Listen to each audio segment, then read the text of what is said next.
The smell of roasting turkey filled Linda Sue Walker's small kitchen, a familiar comfort that made her forget, if only for a moment, the stack of unpaid bills tucked behind the coffee canister.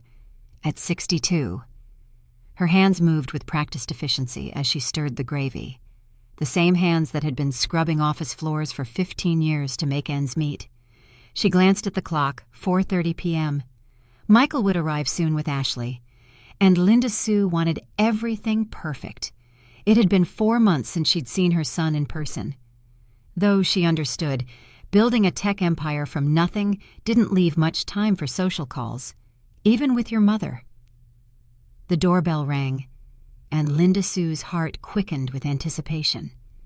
She opened the door to find Michael, tall and successful in his expensive wool coat, standing beside Ashley, who looked like she'd stepped out of a magazine with her perfectly styled blonde hair and cream-colored cashmere. "Mom, it smells incredible in here," Michael said, embracing her briefly before helping Ashley with her coat. Linda Sue noticed how everything about them screamed wealth. His watch probably cost more than her monthly rent. Ashley's shoes looked handcrafted, and even their casual clothes had that understated elegance that only money could buy. "Linda Sue, you've outdone yourself," Ashley said with her polished smile, the one that never quite reached her eyes. "The house looks lovely."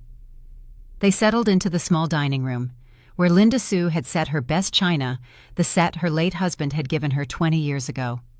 As they ate, Michael talked about expanding his consulting firm to the West Coast, while Ashley chimed in about their recent European vacation and the renovations they were planning for their home. Linda Sue nodded and smiled, though each detail reminded her of the growing chasm between their lives. She'd been proud when Michael married Ashley 3 years ago. The young woman seemed devoted to him, always supportive of his business ventures, always perfectly put together at family gatherings. As Linda Sue served the pumpkin pie, Michael leaned back in his chair with that satisfied smile she remembered from his childhood. "Mom, I've been meaning to ask you something that's been on my mind." She set down the pie server, giving him her full attention. "How are you enjoying the lake house I gave you 18 months ago? I know you've always loved being near water." The words hit Linda Sue like ice water. She stared at him, her mouth slightly open, confusion washing over her in waves. "What lake house?" "Honey, I never received any lake house." Michael's smile faltered. He glanced at Ashley, who had gone very still beside him, her fork frozen halfway to her mouth. "The house on Lake Morrison," Michael continued, his voice uncertain now. "I had it transferred to your name for your birthday last year. Don't you remember?" Linda Sue shook her head slowly, feeling dizzy. "Michael, I would remember receiving a house. I've never gotten anything like that. Are you sure you're not thinking of someone else?" Ashley suddenly stood up, her napkin falling to the floor. "Oh, I just remembered," she said, her voice slightly higher than usual. "I need to make a phone call about tomorrow's appointment. Excuse me." She walked quickly toward the kitchen, pulling out her phone, but something about her movement felt wrong, urgent, in a way that made Linda Sue's stomach clench with dread. Michael was frowning now, his businessman's mind clearly trying to solve a puzzle. "Mom, that's impossible. I specifically had Jennifer handle all the paperwork. The deed should have been mailed to you, and there were supposed to be monthly maintenance payments set up too." Monthly payments. Linda Sue felt her legs weaken. "What monthly payments?" "The $2,000 I've been sending you every month to help with expenses. Jennifer assured me you were receiving everything." The room seemed to tilt. $2,000 a month for 18 months. That was $36,000. Enough to have changed everything for her. Enough to buy the heart medication she needed. To fix her car. To not worry about every grocery purchase. Linda Sue gripped the edge of the table. "Michael, I swear to you, I haven't received any monthly payments. I've been struggling to pay for my heart medication. Last month, I had to choose between groceries and my electric bill." Michael's face went white. He stood up abruptly, his chair scraping against the floor. "That's impossible. I have receipts, bank transfers. Everything should be documented." From the kitchen, Linda Sue could hear Ashley's voice, low and urgent, though she couldn't make out the words. Her hands started trembling as the full weight of the situation began to settle over her. "Show me," she whispered. "Show me the paperwork." Michael was already pulling out his phone, scrolling through emails with increasing desperation. "I have copies of everything at home, the deed transfer, the payment confirmations. Mom, if you haven't been getting this money, then where has it been going?" They both turned toward the kitchen at the same moment. Ashley's voice had stopped. The silence felt heavy, guilty. Linda Sue stood up on unsteady legs and walked toward the kitchen doorway. Ashley was standing with her back to them, phone pressed to her ear, but she wasn't talking anymore. When she heard their footsteps, she spun around, her face flushed. "Everything okay?" Michael asked, but his tone had changed. It was the voice he used in business meetings when he suspected someone wasn't being truthful. Ashley's smile looked strained. "Of course, just confirming our dinner plans for tomorrow." But Linda Sue could see it now, the guilt written across her features. The way she couldn't quite meet their eyes, the nervous way she was fidgeting with her wedding ring.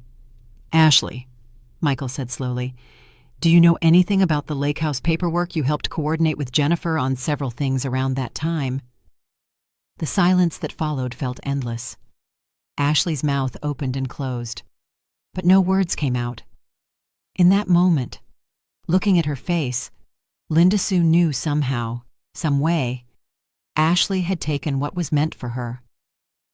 "I'm calling Jennifer right now," Michael said, his voice dangerously quiet. "No, wait," Ashley said quickly, stepping forward. "Maybe we should discuss this privately first. Your mother has been through a lot, and I don't want to upset her more if this is just a simple mix-up." Linda Sue felt a cold anger building in her chest. "Upset me more, Ashley. Honey, I think we're past worrying about upsetting me. I need to know where my house is." Michael was already dialing. Within seconds, Linda Sue heard a woman's voice on the other end. "Jennifer, it's Michael. I need you to pull up the paperwork for the lake house I purchased for my mother 18 months ago." There was a pause. Then Jennifer's voice became clearer as Michael put the phone on speaker. "Of course. Mr. Walker. The property at 1247 Lake Morrison Drive. The deed was transferred to Linda Sue Walker on March 15th of last year. I have copies of all the signed documents." Linda Sue's heart pounded. That was her name, but she had never signed anything. "And the monthly payments," Michael asked, "all processed as requested. $2,000 transferred on the first of every month to the account you specified. Account holder named Linda Sue Walker. Routing number ending in 4782. Linda Sue felt the blood drain from her face. "I don't have an account ending in 4782. My account ends in 9156. Michael's eyes snapped to Ashley. "Jennifer, can you read me the full account number?" As Jennifer rattled off the numbers, Linda Sue watched Ashley's face crumble. It wasn't her account. It wasn't even close. "Jennifer," Michael said, his voice barely controlled. "Who provided you with this account information? Your wife?" "Sir, Mrs. Walker called me in January of last year and said there had been a change in your mother's banking information. She provided the new routing and account numbers and asked me to update all the records." The phone slipped slightly in Michael's hand. Ashley made a small, desperate sound in the back of her throat. "And the deed?" Michael continued. "Where was it supposed to be mailed? The address Mrs. Walker provided? Let me see. 847 Maple Street, apartment 2B. Linda Sue had never lived on Maple Street. She'd been in the same small house for 10 years. Michael hung up the phone, and the silence that followed was deafening. When he looked at Ashley, his face was completely blank. which somehow seemed more terrifying than anger would have been. "Explain," he said simply. Ashley's composure finally shattered. Tears started flowing down her cheeks, but they looked more like panic than remorse. "Michael, you have to understand. My parents were about to lose their house. They're elderly, and my father's medical bills were bankrupting them. I just borrowed the money temporarily." "Borrowed?" Linda Sue whispered. "You mean stole?" "No." Ashley's voice rose. "I was going to pay it back. I just needed time. And the lake house, it's not like you were using it.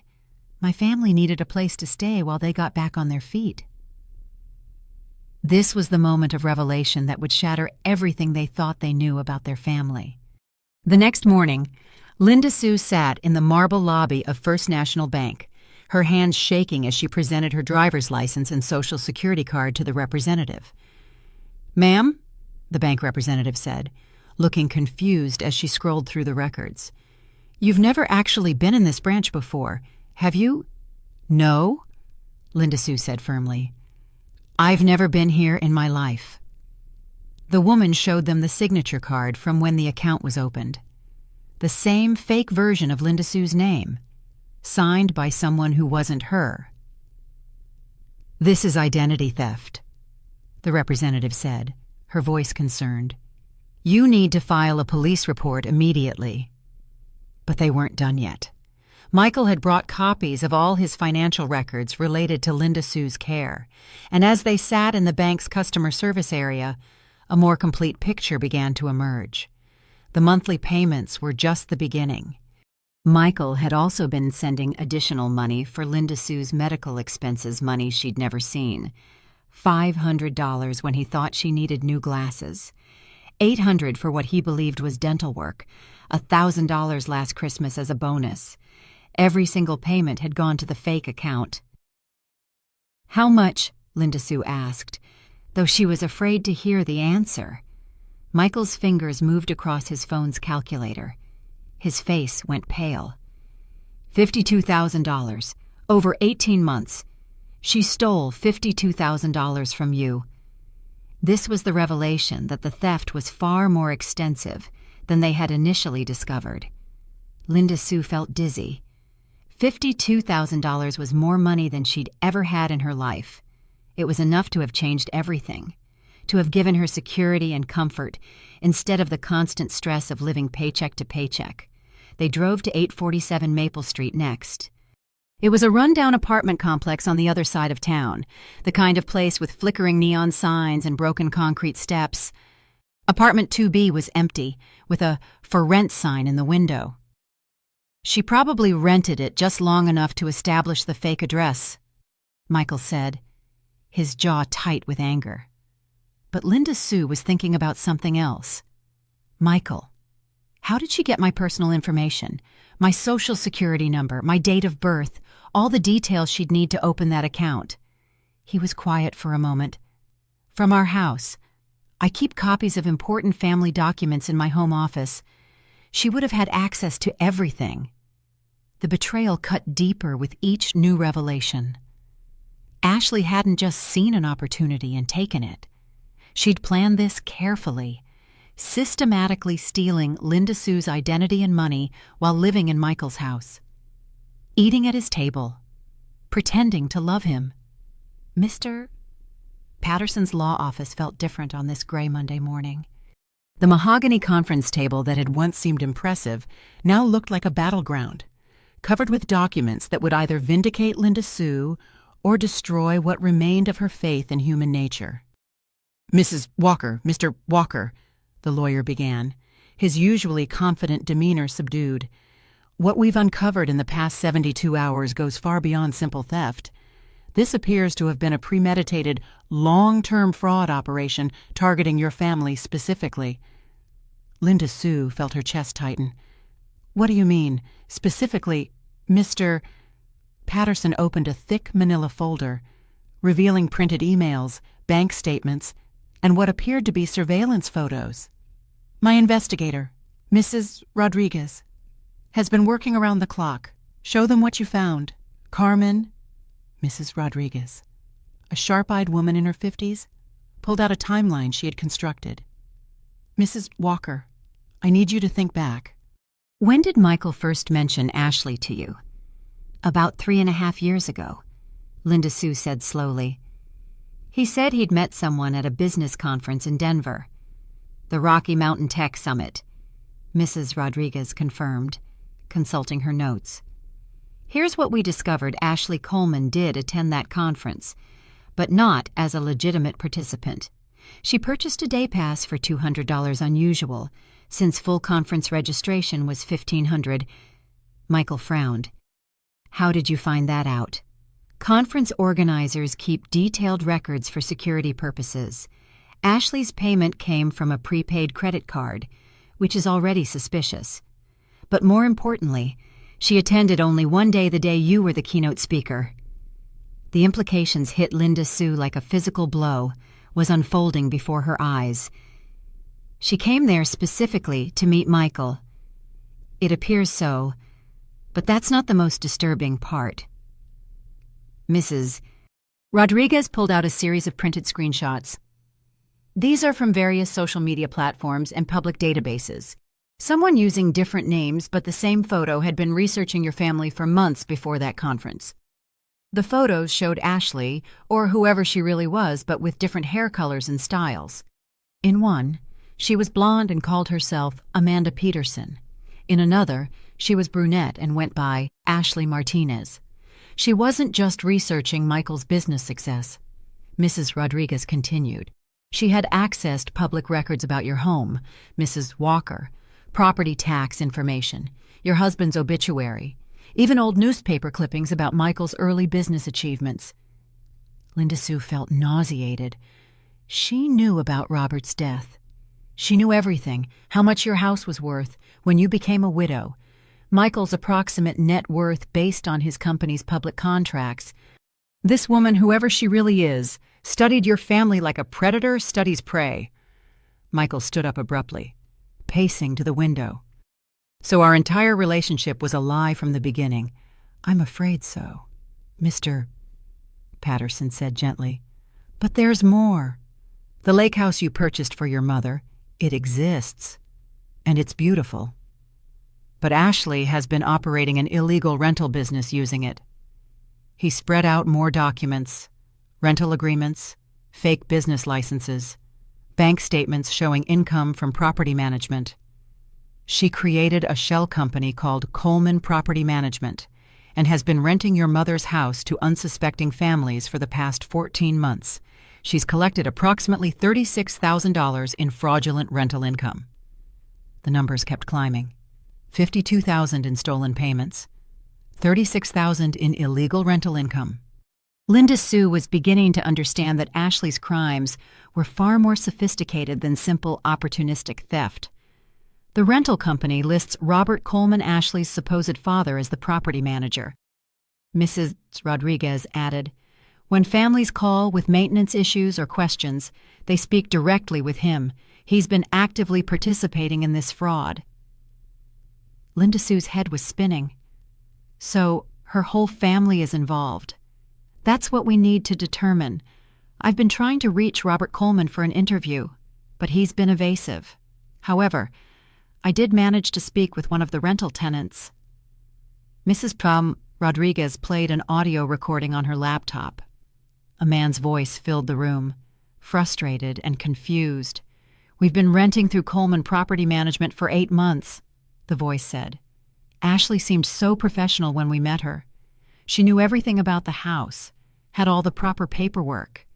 We paid $18,000 upfront first month, last month, and security deposit. Are you telling me we're going to lose our home? Linda Sue felt a pang of sympathy for these people. They weren't criminals, they were victims too, caught up in Ashley's web of deception. The tenants, Tom and Karen Harrison, are a retired couple who found the rental listing through their church, Mrs. Rodriguez explained. Ashley approached them directly, claiming she was new to the area and looking for a good Christian family to rent her mother's house. Even her recruitment methods were calculated, Mr. Patterson observed. She targeted people who would be less likely to scrutinize the paperwork too carefully due to the religious connection and personal recommendation. Michael returned to his seat, looking exhausted. How did we not see any of this? How was she hiding rental income, managing tenants, maintaining a fake business? Very carefully, Mrs. Van Rodriguez replied. The rental payments went to the same fraudulent accounts she set up in your mother's name. She handled all tenant communications through a Google Voice number and a separate email address. The business license is registered to a P.O. box that she rents under yet another false name. Linda Sue tried to process the scope of Ashley's deception. This wasn't a desperate act or a momentary lapse in judgment. This was a carefully orchestrated, long-term criminal enterprise. There's one more thing, Mr. Patterson said, his tone growing even more serious. The property deed transfer wasn't the only document Ashley forged. We found evidence that she's been filing false tax returns in your name, claiming the rental income as legitimate property management fees. Tax returns. Linda Sue felt her world spinning again. The IRS has been trying to contact you about discrepancies in your filings. They've been sending notices to the fake address on Maple Street. From their perspective, you've been hiding significant income and may be guilty of tax evasion. The betrayal kept deepening. Ashley hadn't just stolen Linda Sue's money and identity, she had turned her into an unwitting criminal in the eyes of the federal government. We'll need to contact the IRS immediately to straighten this out. Mr. Patterson continued, but given the scope of the fraud and the interstate nature of the crimes, I think it's time to involve federal law enforcement. Linda Sue looked at Michael, seeing her own fear and anger reflected in his eyes. What had started as a missing Thanksgiving gift had become a federal case involving identity theft, fraud, and tax evasion. How long has she been planning this? Linda Sue asked quietly. Based on the digital trail, at least 2 years. Mrs. Van Rodriguez replied, but I suspect we've only uncovered a fraction of what she's actually done. The call came at 6:30 a.m. on Thursday. Linda Sue was awake, as she had been most nights since discovering Ashley's betrayal, sitting with her coffee and watching the sun rise over her neighbor's fence. Mrs. Walker, this is Carmen Rodriguez. I'm sorry to call so early, but we've had a breakthrough. Robert Coleman wants to talk. Linda Sue's hands started shaking. He called you. Actually, he walked into Mr. Patterson's office 20 minutes ago.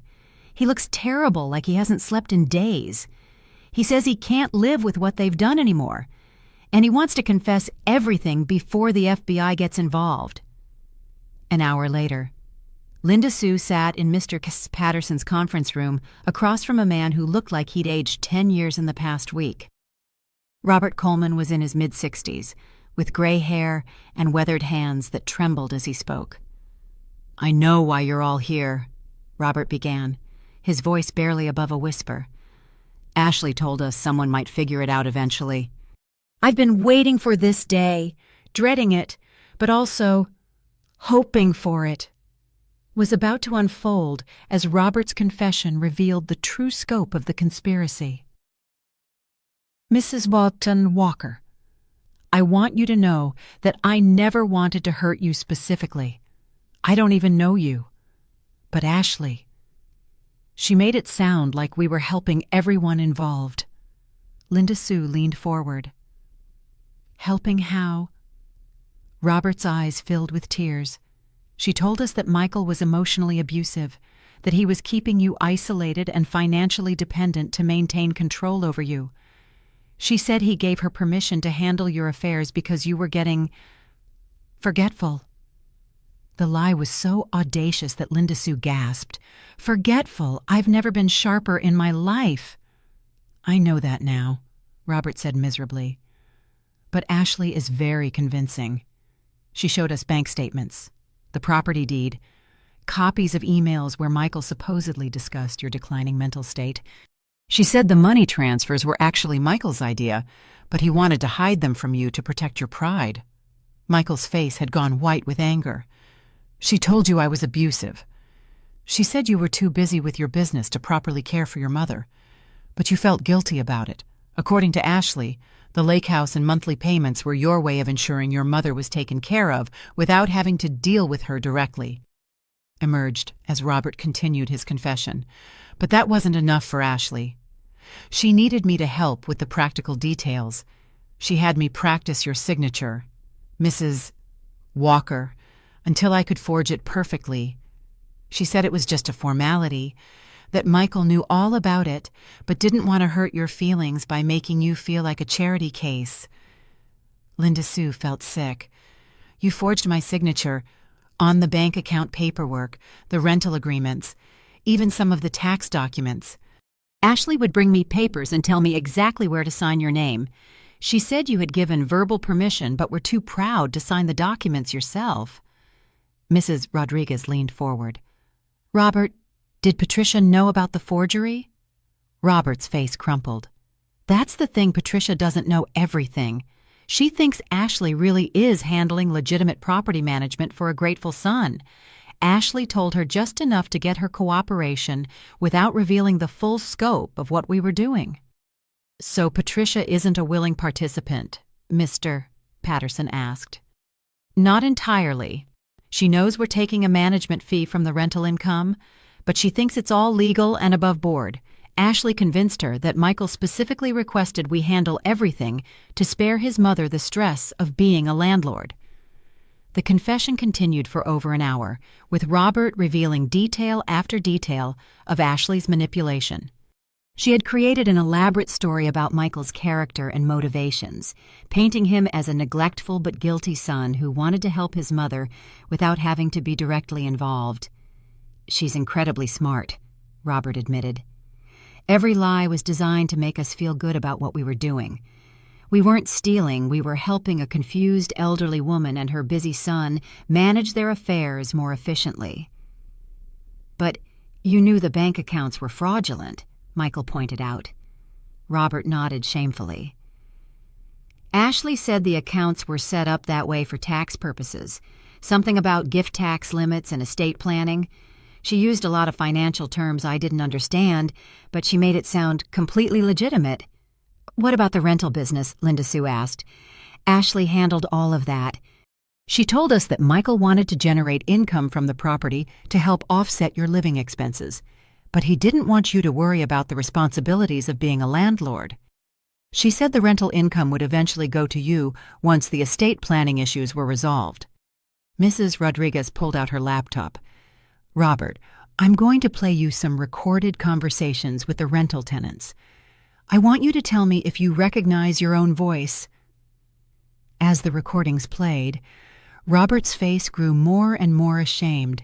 His voice was clearly audible, discussing maintenance issues, lease renewals, and rental increases with the Harrison family. They seem like nice people, he said quietly. I feel terrible about what's going to happen to them. They are nice people, Linda Sue said firmly. They're victims too, just like me. Robert looked directly at Linda Sue for the first time since his confession began. I'm sorry, Mrs. Walker. I'm so deeply sorry. Ashley made it sound like we were all on the same team, working together to help you live more comfortably. I never imagined we were destroying your life. The room fell silent for a moment before Mr. Patterson spoke. Robert, there's something else we need to discuss. Ashley's real identity. Robert's face went pale. What do you mean, real identity?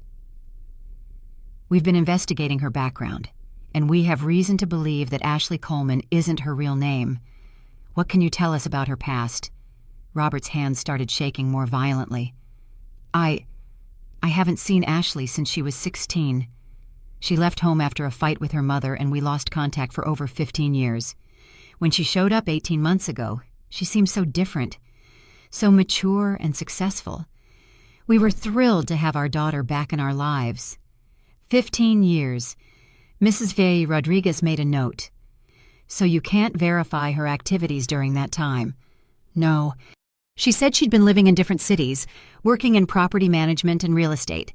She seemed to know so much about finance and business that we never questioned her stories. Linda Sue felt a chill run down her spine. If Robert hadn't seen Ashley for 15 years, how could they be certain this woman was even his real daughter, Robert? Mr. Patterson said carefully, "We're going to need you to provide DNA samples for comparison. We need to verify Ashley's true identity before we can proceed with prosecution." DNA samples. Robert looked confused. "Why would you need—" "Oh my God, you don't think she's really my daughter, do you?" The possibility hung in the air like a toxic cloud. If Ashley wasn't even Robert's daughter, then her manipulation was even more sophisticated than they had imagined. She had not only assumed a false identity, but had also recruited unwitting accomplices by exploiting their parental love for a daughter who might not even exist. As Robert left the office that afternoon, agreeing to cooperate fully with the investigation, Linda Sue felt overwhelmed by the expanding scope of Ashley's deception. Every answer led to 3 new questions, and each revelation made the woman she had trusted seem more dangerous and calculating. "What kind of person does this—" Linda Sue asked Michael as they drove home. "Someone who sees other people as resources to be exploited rather than human beings to be respected," Michael replied grimly. "Someone who has no empathy, no conscience, no genuine connection to anyone." But even as he said it, Linda Sue couldn't shake the memory of Ashley's tears on Thanksgiving night. Had those been real? Or had even her remorse been another performance in an elaborate criminal theater? The investigation was far from over, and Linda Sue suspected that the most shocking revelations were yet to come. The DNA results arrived on a Tuesday morning that would forever change how Linda Sue understood the nature of deception. She sat in Mr. Patterson's office with Michael, watching Mrs. Rodriguez open the sealed envelope with hands that seemed steadier than her own felt. The DNA comparison between Robert Coleman and the woman calling herself Ashley Coleman shows no genetic relationship.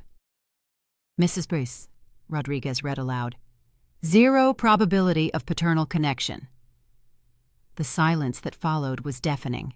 Linda Sue felt as though the ground beneath her chair had suddenly disappeared. "She's not his daughter," Michael said slowly, as if saying the words might make them less true. "She's not even related to him." "Which means," Mr. Patterson continued, "that everything we thought we knew about her background, her motivations, even her name, has been a lie." Mrs. Rodriguez pulled out a thick file. "Once we had the DNA results, I expanded our background investigation significantly. What we found is deeply disturbing. Was about to reshape everything they thought they understood about Ashley's identity and criminal history. The woman you know as Ashley Coleman has been using multiple identities for at least 7 years. Her real name appears to be Amanda Richardson, and she has an extensive criminal record across 3 different states."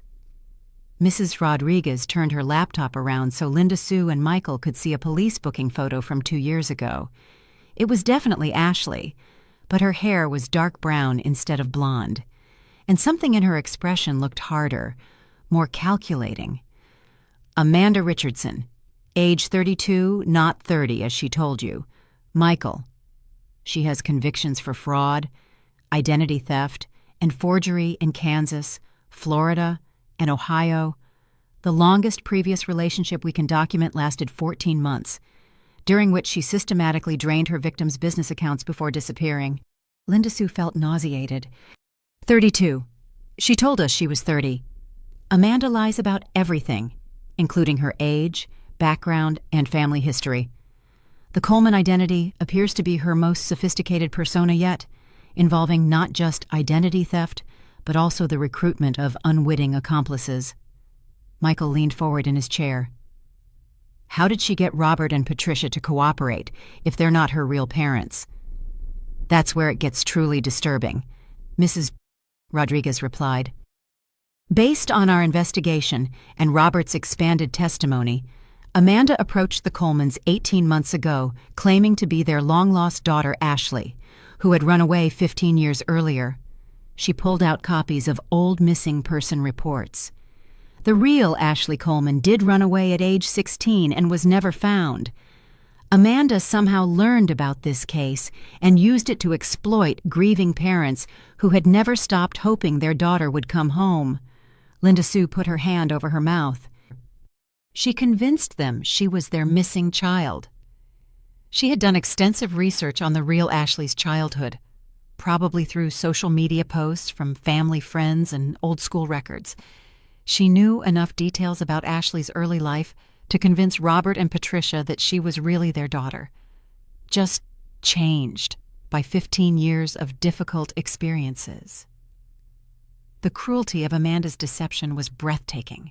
She hadn't just stolen money, she had stolen a family's hope, their love, their desperate desire to believe their lost child had finally come home.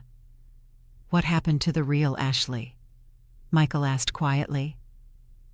"Unknown. The missing person case was never solved. She could be alive somewhere under a different name, or she could have died years ago. Amanda has refused to provide any information about how she learned the details of Ashley's disappearance." Mrs. Rodriguez continued reading from her files. In each of Amanda's previous schemes, she targeted men who were financially successful but emotionally vulnerable. In Kansas, she posed as Ashley Martinez and convinced a recently divorced businessman that she was pregnant with his child. She collected over $40,000 in pregnancy expenses before disappearing. In Florida, she was Ashley Johnson, supposedly from a military family. She targeted a widowed veteran who owned a successful construction company. She lived with him for 8 months and systematically transferred money from his business accounts to pay for her father's medical expenses. The pattern was clear. Amanda was a professional predator who studied her victims carefully before crafting personalized deceptions designed to exploit their specific vulnerabilities. "How did she choose Michael?" Linda Sue asked. "We believe she had been monitoring successful single men in the tech industry for months before selecting your son as her target. Michael's public speaking engagements, business articles, and social media presence provided her with detailed information about his personality, his financial status, and his family situation." Mrs. Rodriguez pulled up social media screenshots showing Michael at various business events over the previous 3 years. In several photos, Amanda could be seen in the background, apparently attending conferences and networking events where Michael was speaking. She had been studying him for at least 6 months before their supposed chance meeting in Denver.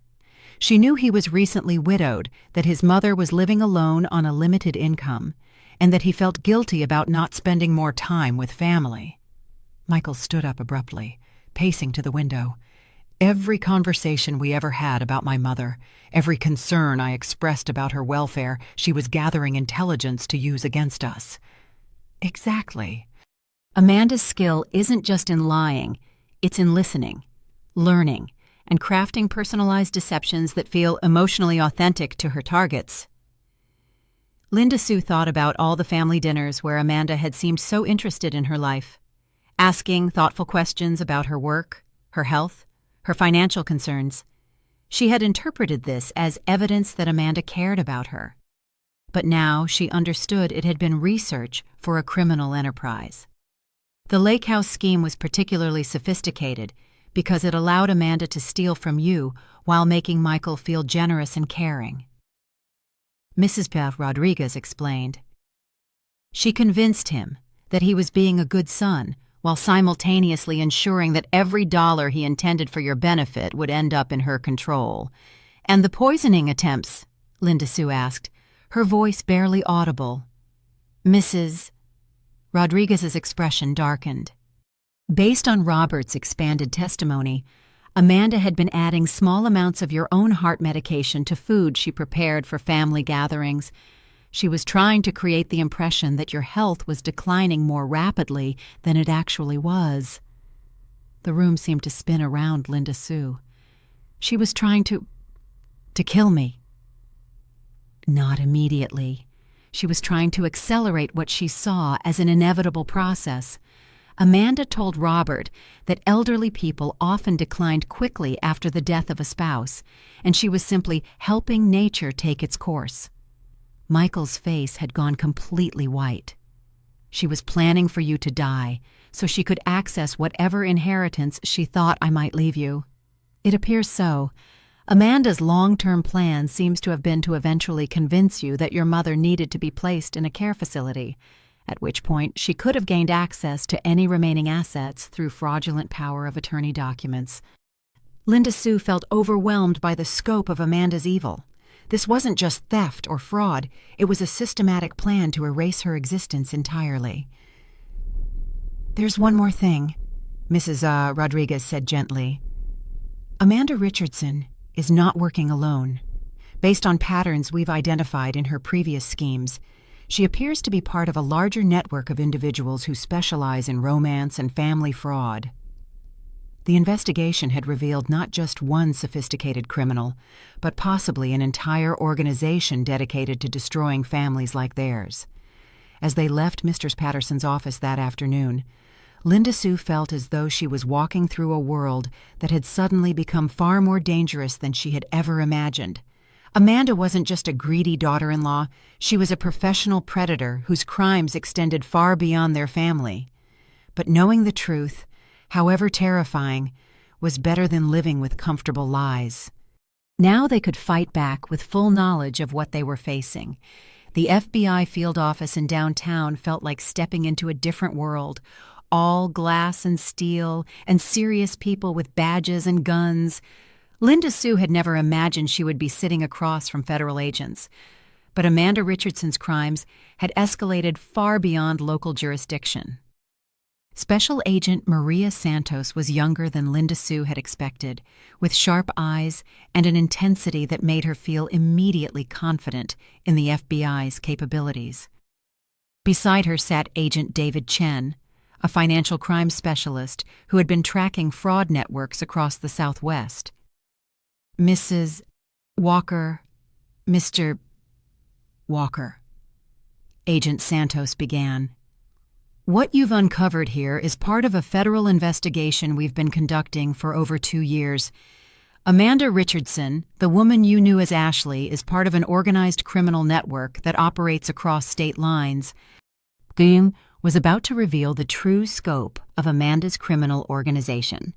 "We've been tracking this group since 2019, when similar cases started appearing in multiple states. They specialize in what we call long-term relationship fraud, elaborate schemes that can take years to execute and often involve multiple family members as victims." Agent Chen opened a thick briefcase and pulled out a map of the United States dotted with red pins. Each pin represents a confirmed case involving this network. We currently have evidence linking them to 23 separate schemes across 8 states, with total financial damages exceeding $3.2 million. Linda Sue stared at the map, overwhelmed by the scope of the criminal enterprise. $3 million. Amanda's personal take over the past 3 years accounts for approximately $600,000, making her one of the most successful operatives in the network. Your case represents her most sophisticated operation to date. Agent Santos pulled out a series of photographs showing different women, all approximately the same age and general appearance as Amanda. The network recruits women who can adapt their appearance and personality to target specific types of victims. They're trained in psychology, basic acting, and financial manipulation. "Trained?" Michael asked. "You mean this is like a school for criminals?" "More like an apprenticeship program. New recruits start with simple romance scams, online relationships designed to extract money for fake emergencies. As they prove successful, they're given more complex assignments involving long-term infiltration of families." Agent Chen turned his laptop around to show a complex organizational chart.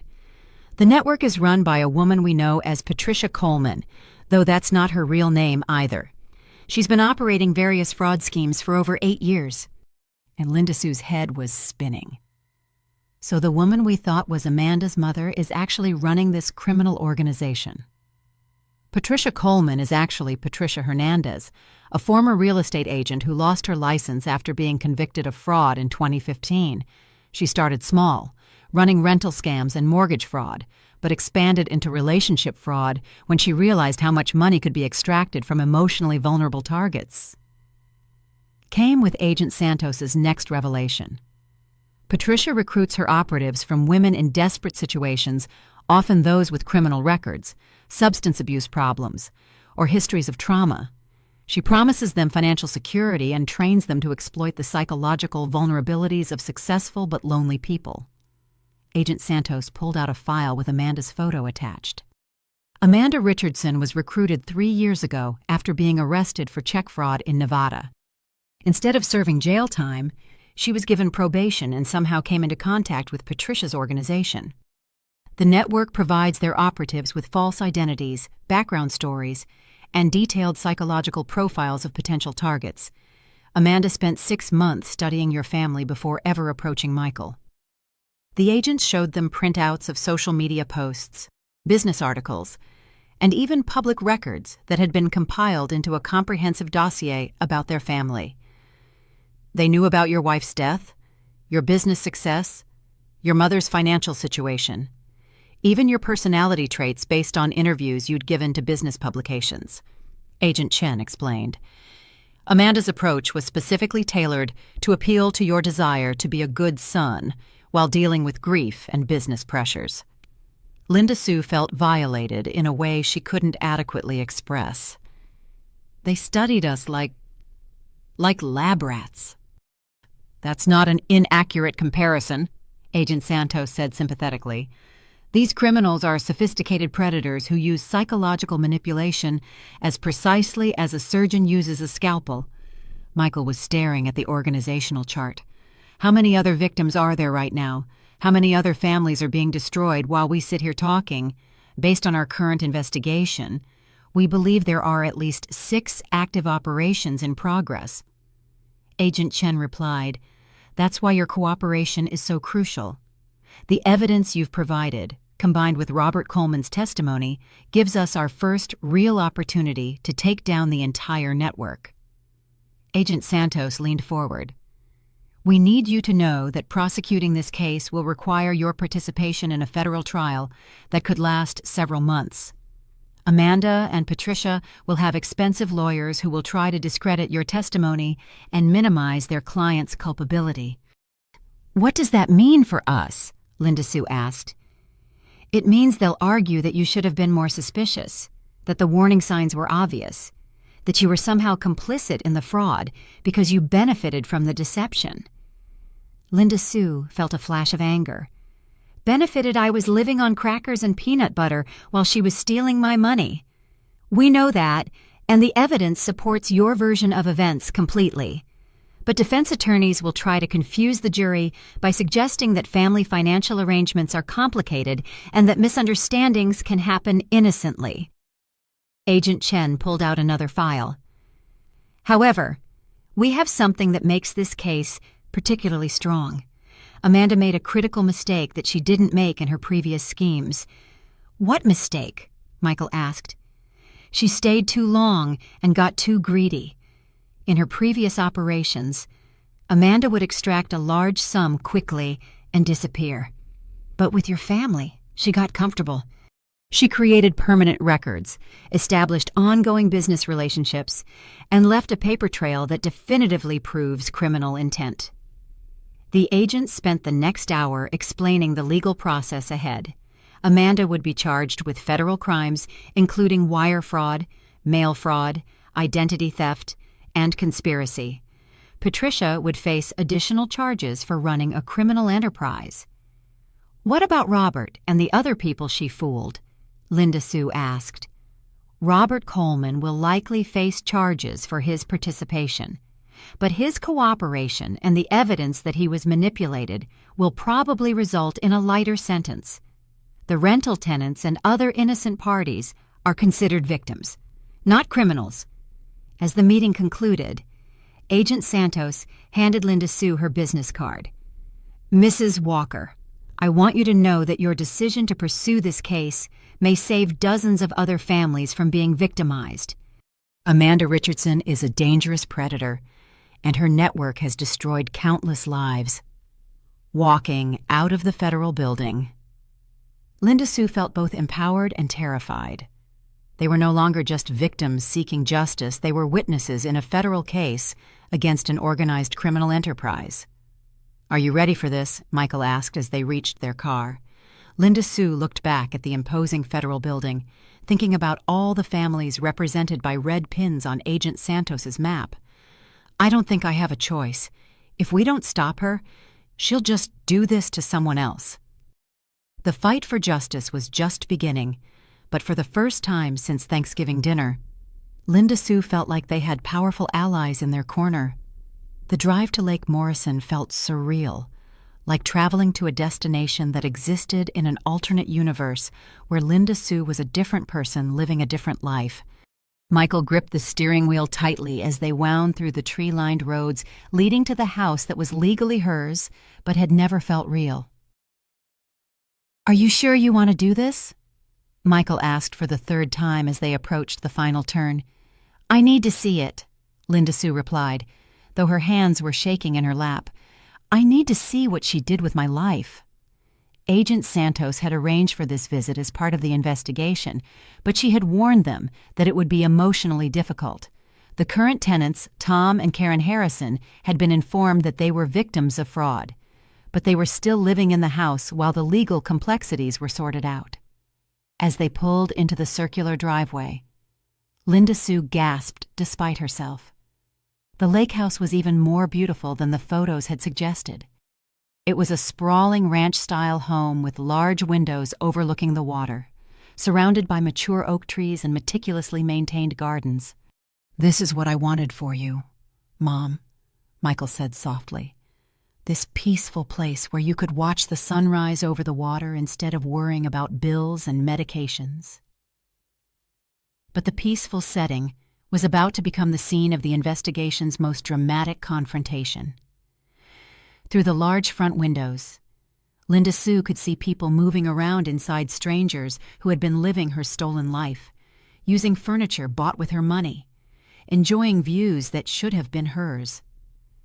Agent Santos emerged from an unmarked car that had been following them, accompanied by Agent Chen and a local police officer. "Remember, Mrs. Walker, we're here to gather evidence and interview the current occupants. Try to stay calm regardless of what we discover inside." The front door was opened by Tom Harrison, a pleasant-looking man in his early 60s who immediately looked nervous when he saw the law enforcement officers. "Agent Santos, we've been expecting you." His voice was resigned but not hostile. "Please, come in. Karen and I want to cooperate however we can." They entered Linda Sue's house to find it beautifully furnished and obviously well-loved. The living room featured comfortable leather furniture arranged to take advantage of the lake view, while family photos and personal mementos made it clear this had become a real home for the Harrisons. Karen Harrison emerged from the kitchen, a woman close to Linda Sue's age whose eyes were red from crying. "Mrs. Walker, I'm so sorry about what happened to you. We had no idea the rental was fraudulent," was about to reveal the final, most shocking dimension of Amanda's deception. "Mr. and Mrs. Harrison," Agent Santos began gently, "we need to understand exactly how you came to be living in this property. Can you walk us through your interaction with Coleman Property Management?" Tom Harrison pulled out a thick folder of documents. "We met Ashley Coleman at our church about 10 months ago.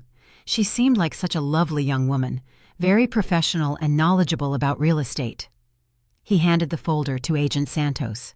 "She said she was helping her elderly mother transition into assisted living and needed to find a good family to rent the lake house.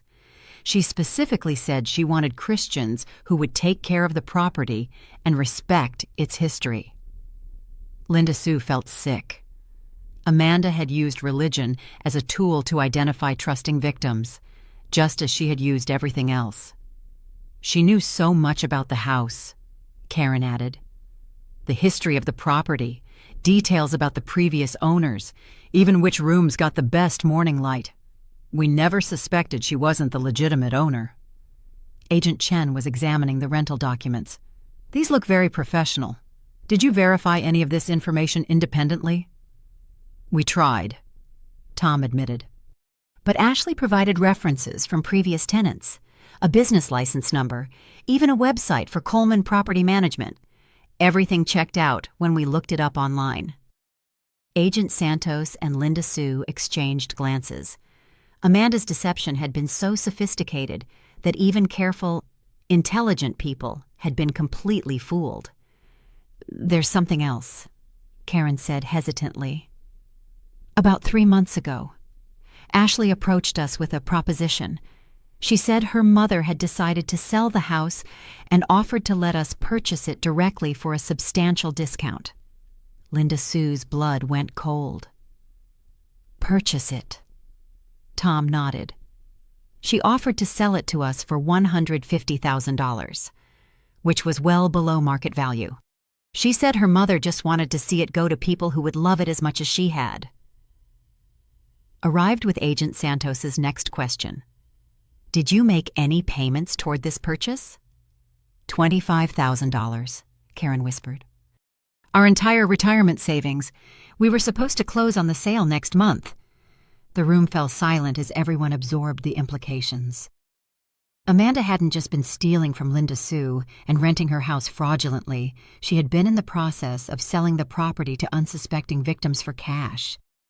Where did that money go? Michael asked, his voice dangerously quiet.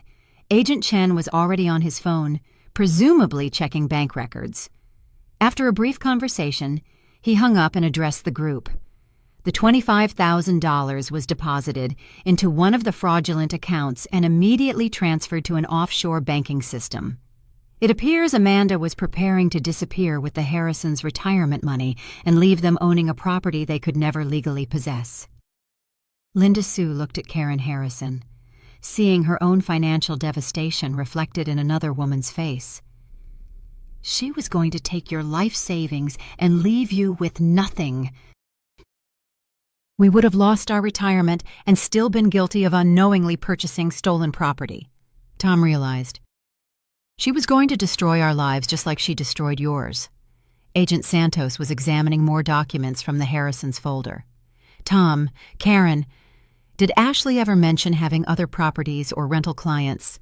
Actually, yes, Karen said. She mentioned managing several other vacation properties around the state. She said business was so good that she was thinking of expanding into commercial real estate. Do you have any documentation about these other properties? Tom produced business cards and brochures that Amanda had given them. She was always very proud of her success, said she'd built the business from nothing and was supporting her extended family through property management. Agent Santos collected all the materials while Agent Chen continued making phone calls to verify information. Linda Sue walked to the large windows overlooking the lake, trying to imagine what her life might have been like if she had actually received this house as intended.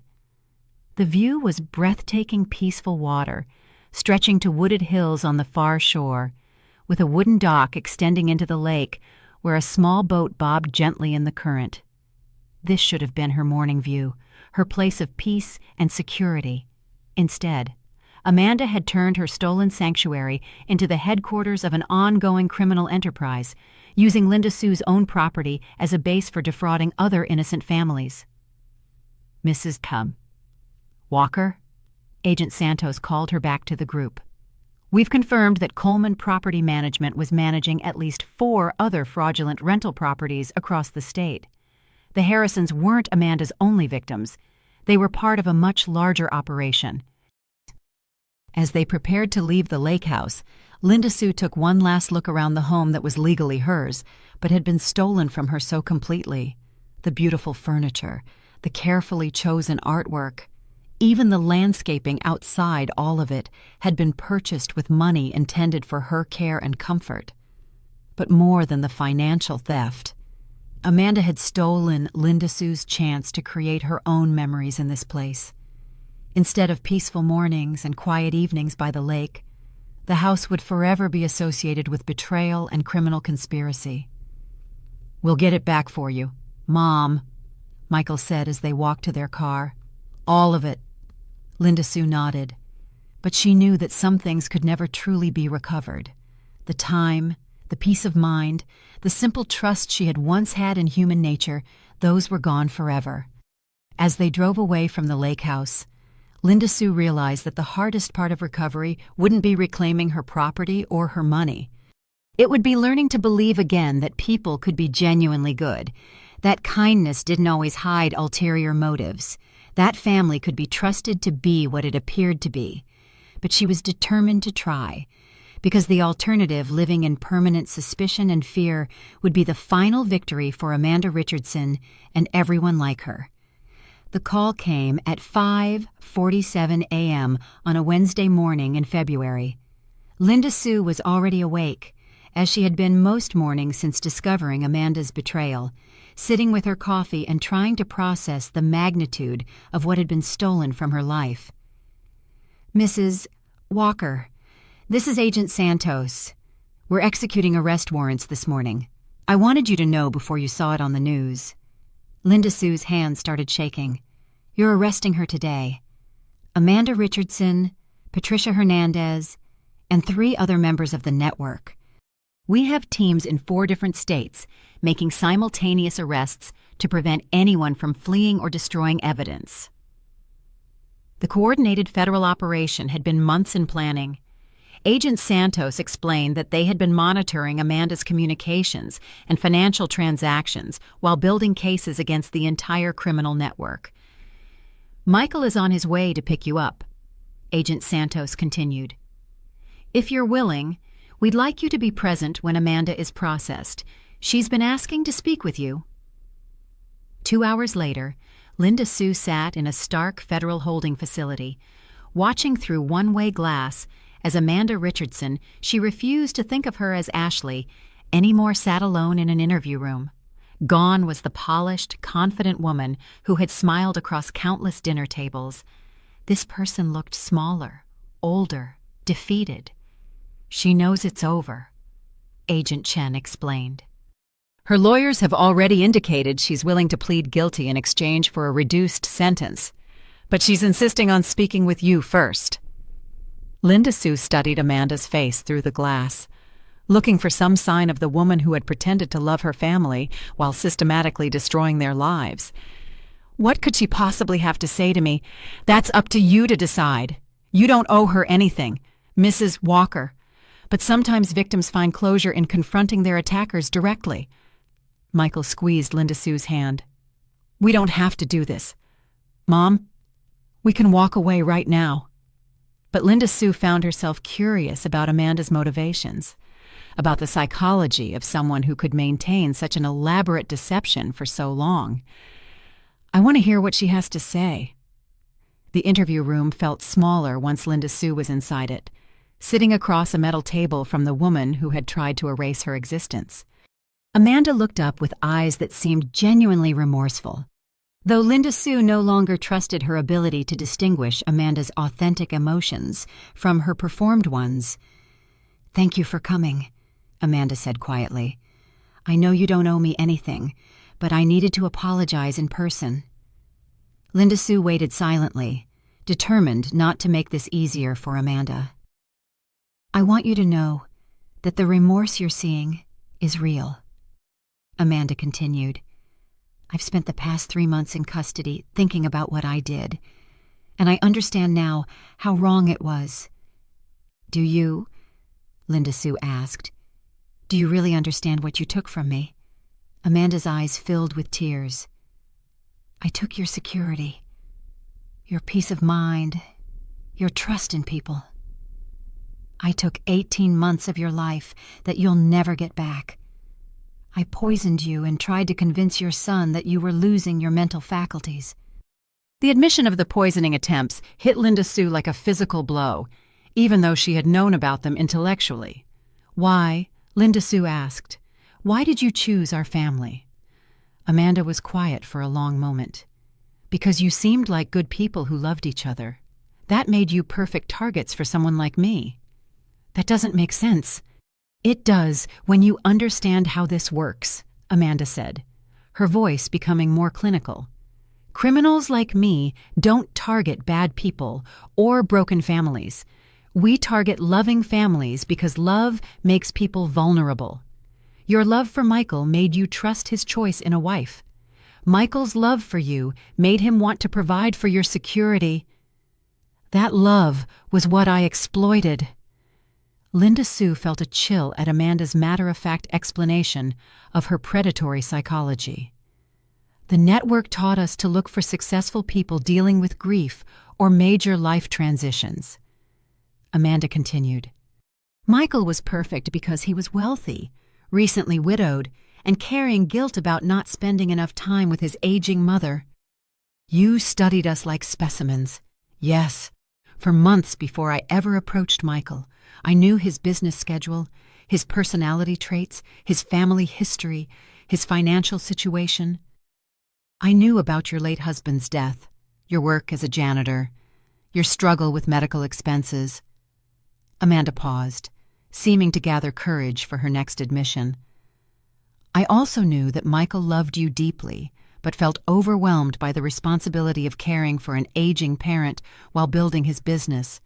That guilt was what I used to manipulate him into the lake house purchase and monthly payments. And you convinced him he was being a good son while you stole everything. Exactly. The cruelest part of what I did was making Michael believe he was taking care of you while I systematically robbed you. He thought he was being generous and responsible, when actually he was unknowingly funding your abuse. Linda Sue had wondered about this aspect of Amanda's psychology, how she could maintain the deception while living intimately with Michael, watching him worry about his mother's well-being. How could you watch him feel guilty about not doing enough for me when you knew you were stealing everything he tried to give me? Amanda's composure finally cracked completely. Because I'm a sociopath, she sobbed. I can understand intellectually that other people have feelings, but I don't experience empathy the way normal people do. Your suffering was just an abstract concept to me, not a real human experience. The clinical honesty was more disturbing than any of Amanda's previous lies. Linda Sue realized she was speaking with someone whose brain functioned fundamentally differently from her own. The poisoning, Linda Sue said. Explain that to me. Amanda's face went pale. I was adding small amounts of your heart medication to food at family dinners, not enough to kill you immediately, but enough to accelerate your heart condition and create the impression that your health was declining rapidly. You were trying to murder me. I was trying to speed up a process I saw as inevitable, Amanda said, her clinical tone returning. Elderly people often decline quickly after losing a spouse. I was just helping nature along. The casual way Amanda discussed attempted murder made Linda Sue feel physically sick. My long-term plan was to convince Michael that you needed to be placed in a care facility for your own safety. Once you were institutionalized, I could have gained power of attorney and accessed any remaining assets. You were going to steal my entire life. Yes, and I would have succeeded if Michael hadn't asked you about the lake house that Thanksgiving. Amanda looked directly at Linda Sue for the first time during their conversation. I need you to know that my confession isn't about seeking forgiveness. I know I don't deserve that. I'm telling you the truth because you deserve to understand exactly what was done to you. Why should I believe anything you say now? Because I have nothing left to lie about, Amanda replied. I'm going to prison for at least 20 years. My criminal career is over. The only thing I can do now is give you the truth about what happened to your family. Agent Santos knocked on the door, indicating that their time was up. As Linda Sue prepared to leave, Amanda spoke one final time. Mrs. Walker, I want you to know that your decision to fight back probably saved other families from being destroyed. If you had just accepted the theft and stayed quiet, I would have moved on to my next targets. Linda Sue paused at the door. "How many other families have you destroyed?" "In the past 7 years, probably 30 or 40 families." "You're the first victim who ever fought back hard enough to bring down the entire operation." As Linda Sue left the federal building that afternoon, she felt a complex mixture of emotions. The confrontation had provided closure and answers, but it had also revealed the true scope of Amanda's predatory nature. She was dealing with someone who had made a career of destroying loving families.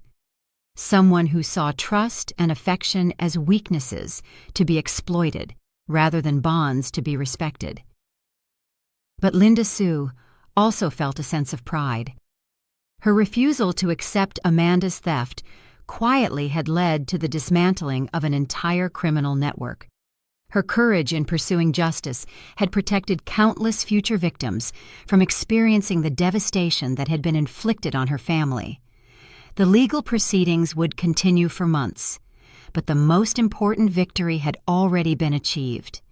Amanda Richardson and her network would never again be free to target loving families like the Walkers. Justice, Linda Sue realized, sometimes required victims to become warriors, and she had found strength she never knew she possessed. Word count approximately 4,000 words. 6 months later, Linda Sue sat in federal court watching Amanda Richardson. She refused to think of her as Ashley anymore, face the consequences of her crimes. The woman who had once seemed so polished and confident now looked small and pale in her orange jumpsuit. Unfolded as Judge Morrison read the charges. "Amanda Richardson, you have been found guilty of conspiracy to commit fraud, identity theft, wire fraud, elder abuse, and attempted murder. The court sentences you to 22 years in federal prison without the possibility of parole for 18 years. Linda Sue felt no joy at the sentence, only a deep sense of closure.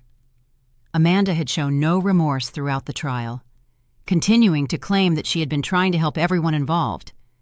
Patricia Coleman received 25 years for organizing the fraud network. Robert Coleman, whose cooperation had been crucial to building the case, received 8 years. The judge noted that while Robert's participation was criminal, he had been manipulated by both his daughter and Patricia. "The court finds that Mr. Coleman was himself a victim of this conspiracy," Judge Morrison said, "though that does not excuse his participation in crimes against innocent families." The financial restitution was complex. In total, Amanda and her network had stolen $127,000 from Linda Sue when including the fake rental income, fraudulent credit cards, and additional identity theft schemes they discovered during the investigation. But the money was only part of the recovery. The lake house was officially transferred to Linda Sue's name with a clean title. The Harrisons, the family who had been unknowingly renting Linda Sue's house, were allowed to stay as legitimate tenants under a reasonable lease agreement until they could find other accommodations. "Mrs. Walker," Judge Morrison addressed Linda Sue directly, "I want you to know that your courage in pursuing this case has helped bring down a criminal network that had devastated dozens of families. Your actions have prevented future victims." As they left the courthouse, Linda Sue felt something she hadn't expected. Not triumph, but exhaustion. The woman who had tried to destroy her life was going to prison. Her stolen money was being recovered, and her house was finally, legally hers. But the emotional cost of the past year had been enormous. Moving into the lake house should have been a dream come true. But Linda Sue found herself paralyzed by anxiety. Every piece of mail made her nervous. Every phone call from an unknown number sent her into a panic. Every financial transaction required multiple confirmations. It's called post-traumatic stress. Dr. Rebecca Martinez, the therapist Michael had found, explained during their first session. When someone's identity is stolen so completely, it affects your basic sense of security and trust. Linda Sue had resisted the idea of therapy initially. "I should be grateful," she told Michael. "I got my money back, I have a beautiful house, and Amanda is in prison. What do I have to complain about?" "But Dr. Martinez helped her understand that trauma doesn't follow logic.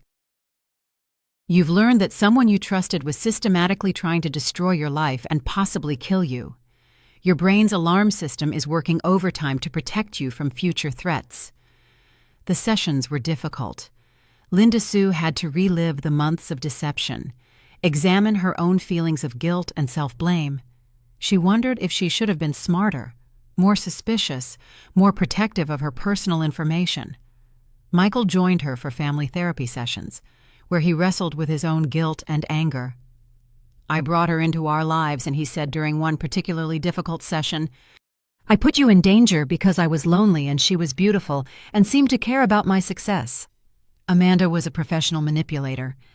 Dr. Martinez reminded them both.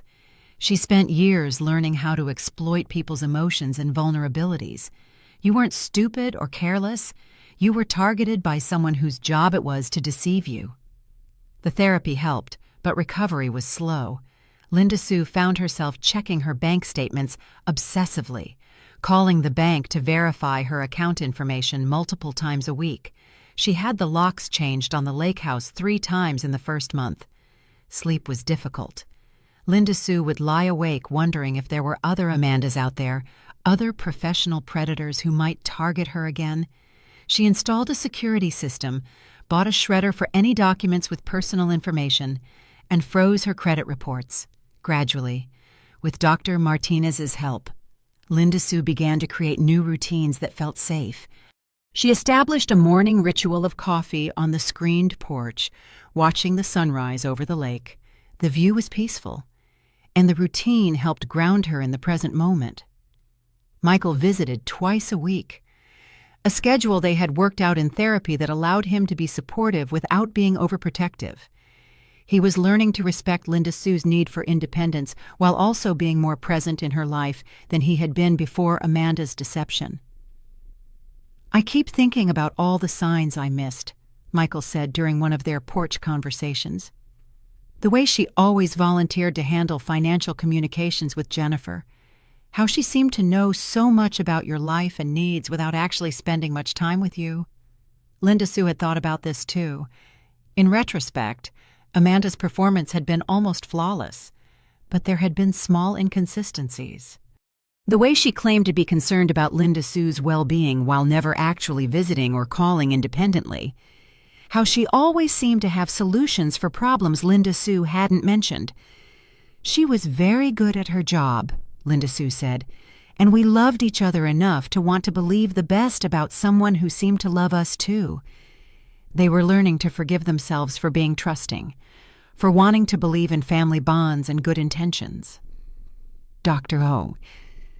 Martinez had pointed out that the alternative, living in constant suspicion, would be a victory for Amanda even from prison. The financial recovery was ongoing.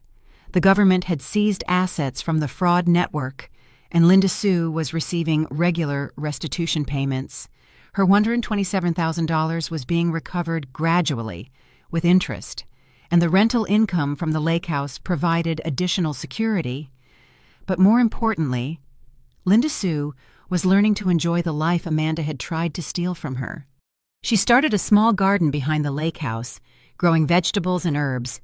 She bought a bird feeder and learned to identify the different species that visited her property. She even got a library card and rediscovered her love of reading. Through the FBI investigation, Linda Sue had been put in contact with other victims of Amanda's network. They formed an informal support group, meeting monthly at the community center to share their experiences and recovery strategies. Sarah Chen had lost her late husband's life insurance money to one of Patricia Coleman's other operatives. David Murphy's small business had been systematically drained by a woman who claimed to love him. Maria Santos, different from the FBI agent, had been convinced to take out a second mortgage to help her boyfriend's sick mother. "The hardest part isn't the money," Sarah said during one of their meetings. "It's learning to trust your own judgment again. I keep second-guessing every instinct, every feeling about people." Linda Sue understood completely. She had been shopping at the same grocery store for years, but now she found herself suspicious when the cashier made friendly conversation. Was this genuine kindness? Or was someone trying to manipulate her again? The support group helped normalize these feelings. They shared practical tips for protecting their identities and finances. But more importantly, they reminded each other that healing was possible and that they deserved to live without constant fear. Michael had made changes to his business as well. The experience with Amanda had taught him that his previous trust but don't verify approach to management had been naive. He implemented new financial controls, required background checks for all employees with access to sensitive information, and established clearer boundaries between his personal and professional life.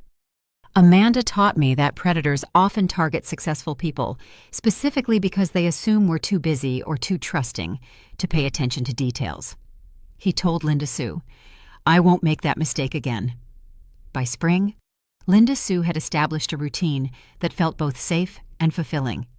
Her morning coffee ritual had expanded to include feeding a family of ducks that had taken up residence near her shoreline. Simple pleasures that she had never had time for when every moment was consumed with financial survival. Michael had started dating again, something that initially made Linda Sue nervous. But Sarah Mitchell was different from Amanda in every conceivable way. She was a prosecutor specializing in white-collar crime, and she had been completely transparent about her background from their first meeting. "I ran her through every database I have access to," Michael told Linda Sue with a self-deprecating smile. "Credit history, criminal background, employment verification, even social media going back 5 years. Sarah had been understanding about Michael's paranoia, recognizing it as a natural response to trauma. She had even encouraged him to take things slowly and to continue therapy. "I appreciate that he's being careful," Sarah told Linda Sue during their first meeting. "What happened to your family was a worst-case scenario, and it makes sense that he would want to be absolutely certain before trusting someone again." Linda Sue found herself liking Sarah's straightforward manner and professional competence. More importantly, Sarah treated Michael like an equal partner rather than someone to be managed or manipulated. She makes her own money, she has her own life, and she seems genuinely interested in Michael as a person rather than what he can provide. Linda Sue told Dr. Pefo Martinez, "It's night and day compared to Amanda." The relationship progressed slowly but steadily. Sarah often joined Michael for his visits to the lake house, and Linda Sue found herself cautiously optimistic about her son's romantic future. In July, Linda Sue received a letter that initially made her hands shake with anxiety. The return address showed it was from federal prison, from Amanda Richardson.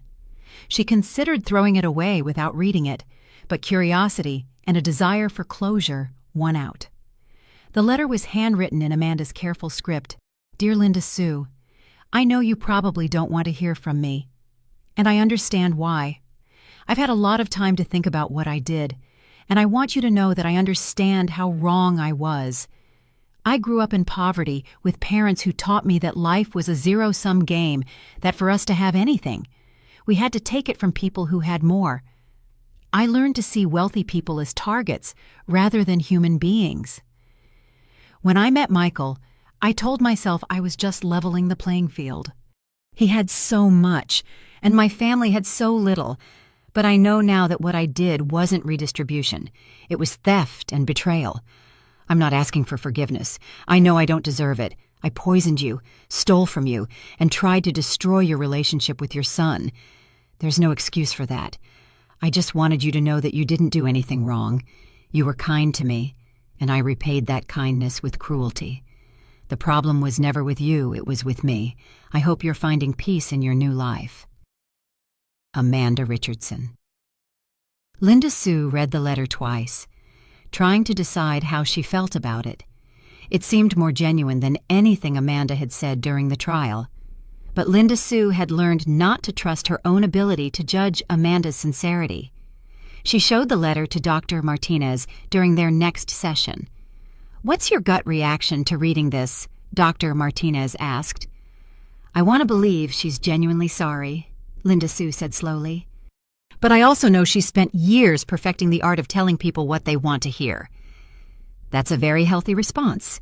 You can acknowledge that she might be sincere while also protecting yourself from further manipulation. Linda Sue decided to file the letter away without responding. Amanda's feelings and motivations were no longer her problem to solve. 1 year after the Thanksgiving dinner that had changed everything, Linda Sue stood in her lake house kitchen preparing another feast. But this time, she wasn't cooking alone. Sarah was helping with the stuffing, sharing stories about her own family's Thanksgiving traditions. Michael was setting the table on the screened porch, insisting they should eat outside to enjoy the beautiful fall weather. The support group members would be joining them: Sarah Chen, David Murphy, and Maria Santos, along with their families. "Are you sure you want to do this?" Michael asked as Linda Sue checked on the turkey. Having everyone here, talking about what happened, Linda Sue considered the question. A year ago, the idea of hosting a large dinner would have terrified her. Too many people to watch. Too many opportunities for someone to gather personal information or manipulate the situation. But these people had become her chosen family, bonded by shared experience and mutual support. They understood her paranoia because they shared it. They celebrated her victories because they were working toward their own. "I'm sure she said, "this is what taking our lives back looks like." The dinner was a success. They shared stories of recovery and resilience, laughed about small daily victories, and planned future group activities. Linda Sue found herself feeling genuinely happy for the first time since before her husband's death. After everyone left, Linda Sue and Michael sat on the porch watching the sunset over the lake. "Do you ever regret pursuing the case?" Michael asked. "It would have been easier to just cut our losses and move on." Linda Sue thought about it. The past year had been difficult therapy, legal proceedings, the constant work of rebuilding her sense of security, but it had also been empowering. "No," she said finally. "Amanda tried to make me disappear, to erase my identity and my worth. Fighting back was the only way to prove that I still existed, that my life still mattered." Michael reached over and squeezed her hand. "I'm proud of you, Mom, and I'm grateful every day that we found out the truth." As darkness settled over the water, Linda Sue reflected on her journey from victim to survivor. Amanda Richardson was serving 22 years in federal prison, but more importantly, Linda Sue was free. Free from financial stress, free from the fear of being forgotten, and free from the isolation that had made her vulnerable in the first place. The lake house that had started as evidence of a crime had become her sanctuary. The money that had been stolen and recovered had become her security. The son who had been deceived into neglecting her had become her devoted companion and friend. Amanda had tried to steal Linda Sue's future, but in the end, she had only delayed it. Now that future was Linda Sue's to live exactly as she chose, surrounded by people who valued her for who she was rather than what she could provide. And she chose peace, gratitude, and the quiet joy of a life reclaimed.